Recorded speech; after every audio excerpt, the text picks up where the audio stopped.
गेहूं में बालियां अब निकलना शुरू हो गई हैं, तो ऐसे में हमारे सामने एक सवाल उठता है कि हम इसमें कौन से फर्टिलाइजर का इस्तेमाल करें या जो सिंचाई है वो करें या ना करें, जिससे हमें एक अच्छा उत्पादन है वो मिल पाए। तो आज के इस वीडियो में आपके इन्हीं सारे जो सवाल हैं उनका मैं यहाँ पे जवाब दूंगा। तो नमस्कार प्यारे किसान भाइयों, मैं हूँ राजेश और स्वागत करता हूँ आप सभी का एक बार फिर से अपने इस YouTube channel village farming Alwar पे। तो मैं बात कर रहा था गेहूं की फसल में जब बालियां निकलती हैं उस समय हमें सिंचाई है वो किस तरह से करनी चाहिए, या जो फर्टिलाइज़र है उनका इस्तेमाल हमें करना चाहिए या नहीं करना चाहिए, इसी के बारे में हम डिटेल से आज बात करने वाले हैं। दोस्तों ये आप देख सकते हैं हमारी जो गेहूं की फसल है उसमें जो बालियां हैं वो अब निकल आई हैं पूरे पेड़ों में। तो हम यहाँ पे बात करेंगे सबसे पहले सिंचाई के बारे में।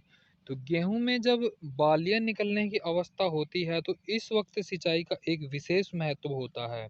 यदि हम इस अवस्था में अपनी फसल में सिंचाई एक प्रॉपर तरीके से ना कर पाएँ, तो हमें उत्पादन में लगभग 10 से और 15% की कमी देखने को मिलती है। उसके अलावा जो क्वालिटी है उसमें भी बहुत ही ज़्यादा फ़र्क पड़ता है। तो ये बहुत ही आवश्यक हो जाता है कि इस स्थिति में हम अपनी फसल में सिंचाई प्रॉपर तरीके से करें।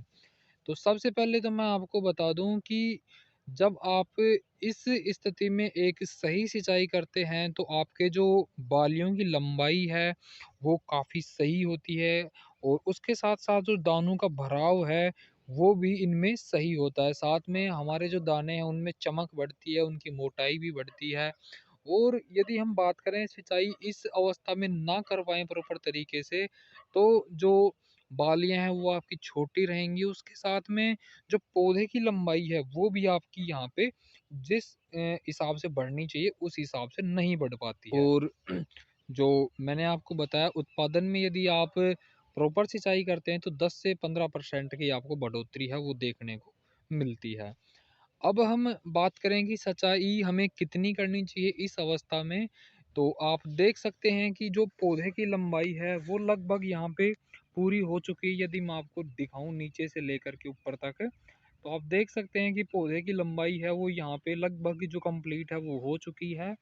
तो यदि हम ज़्यादा सिंचाई करते हैं तो हमारी फसल जैसे हवा ज़्यादा चल जाए तो अपनी फसल आड़ी गिर सकती है, और इस अवस्था में यदि फसल है वो गिर जाए तो आप देखेंगे कि जो बालियों में दाने हैं वो काफ़ी कमज़ोर रहेंगे और एक प्रॉपर तरीके से फसल है वो पक नहीं पाएगी।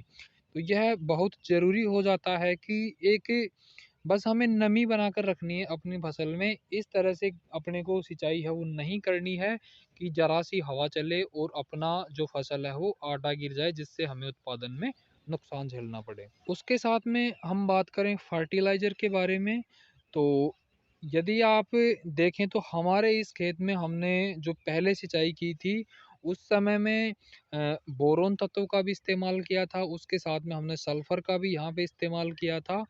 तो यदि आपने इनका इस्तेमाल नहीं किया है तो जब भी आप अपनी फसल में सिंचाई कर रहे हैं, मान लीजिए आप ड्रिप से कर रहे हैं या फव्वारे से कर रहे हैं, किसी तरह से कर रहे हैं, तो आप जो 05234 है उसका इस्तेमाल कर सकते हैं इस स्टेज में। क्योंकि 05234 का इस्तेमाल हम क्यों कर रहे हैं, क्योंकि आप देख सकते हैं कि नाइट्रोजन की आवश्यकता हमारी फसल को इस अवस्था में बिल्कुल भी नहीं है। अब इस अवस्था में यदि नाइट्रोजन का इस्तेमाल हम करते हैं तो फसल ज़्यादा लंबाई लेगी, और उस वजह से फिर जो इनका गिरने का खतरा है वो ज़्यादा हो जाता है। तो आप 05234 का इस्तेमाल करें, जिससे जो फास्फोरस और पोटेशियम है उनसे हमारी जो फसल है उसमें पकाव अच्छा होगा। उसके अलावा जो बालियों का साइज है वो भी ठीक रहेगा, और हमें एक बेहतरीन क्वालिटी का जो गेहूं है वो प्राप्त हो पाएगा। तो उम्मीद है कि ये वीडियो आपके लिए काफ़ी ज़्यादा हेल्पफुल होगा। तो जल्द ही मुलाकात करेंगे आपसे एक नए वीडियो में, और यदि आपके कोई भी सुझाव हैं तो आप हमें जो व्हाट्सएप नंबर मैंने आपके साथ में शेयर किया है वहाँ पे आप जो अपना सजेशन है वो दे सकते हैं। तो आज के इस वीडियो में इतना ही। धन्यवाद।